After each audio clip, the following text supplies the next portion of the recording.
कई साल पहले की बात है। एक बड़े जंगल में एक विशाल हिरणों का समूह निवास करता था। इस समूह का नेता एक बुद्धिमान हिरण था जो बोधिसत्व का अवतार था। वे अत्यंत चतुर और अनुभवी थे। उन्होंने वर्षों तक अपने समूह की रक्षा की और उन्हें सुरक्षित रहने का मार्गदर्शन दिया। समय के साथ बोधिसत्व हिरण वृद्ध होने लगे। उन्हें लगा कि उनके 2 पुत्रों को समूह की जिम्मेदारी सौंपने का समय आ गया है।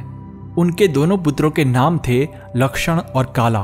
बोधिसत्व ने समूह को 2 भाग में बांट दिया और प्रत्येक पुत्र को एक भाग की जिम्मेदारी सौंप दी। लक्षण बहुत बुद्धिमान और विवेकशील था, जबकि काला थोड़ा मूर्ख और उतावला था। बोधिसत्व ने दोनों को सिखाया कि कैसे नेतृत्व करना है और अपने समूह को सुरक्षित रखना है। हर साल फसल की कटाई के दौरान किसान अपने खेतों के चारों ओर सावधानी बरतते थे। वे जाल बिछाते और फंदे लगाते थे ताकि वे फसलों को खाने आने वाले जानवरों को पकड़ सके।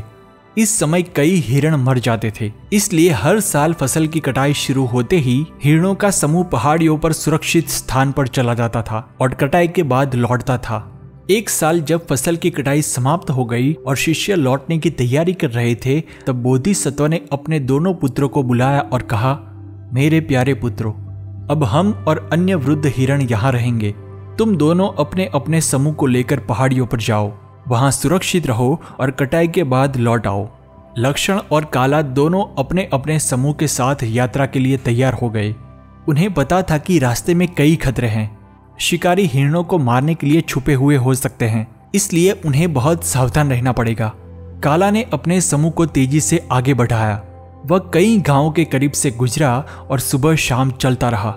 उसने सोचा कि जल्दी पहुंचने से वे सुरक्षित रहेंगे, लेकिन इस वजह से शिकारी को उन्हें देखने और मारने का मौका मिला। काला के समूह के कई हिरण मारे गए। दूसरी ओर लक्षण ने बहुत सावधानी बरती। उसने अपने समूह को गांव से दूर रखा और केवल रात के समय यात्रा की। दिन के समय सुरक्षित स्थानों पर छिप जाता। इस प्रकार वे धीरे धीरे लेकिन सुरक्षित रूप से आगे बढ़े। उसके समूह का एक भी हिरण नहीं मरा। 4 महीने बाद दोनों भाई अपने अपने समूह के साथ लौटने लगे।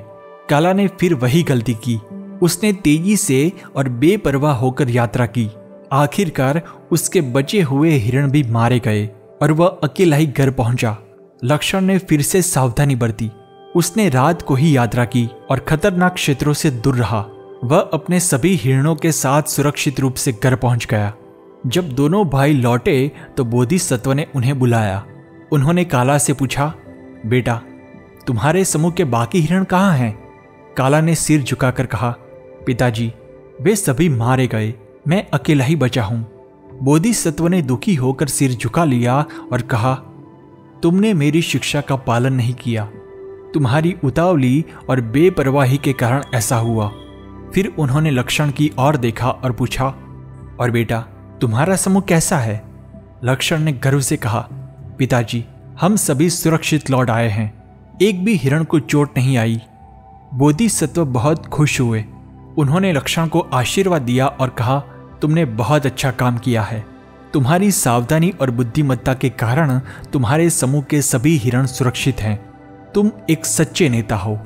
फिर बोधिसत्व ने दोनों पुत्रों को संबोधित करते हुए कहा, याद रखो, एक अच्छा नेता केवल अपने बारे में नहीं सोचता, वह अपने अनुयायियों की सुरक्षा और कल्याण के बारे में भी सोचता है। वह हमेशा सावधान रहता है और खतरों का ध्यान रखता है। लक्षण की तरह तुम्हें भी धैर्य और विवेक के साथ काम करना चाहिए।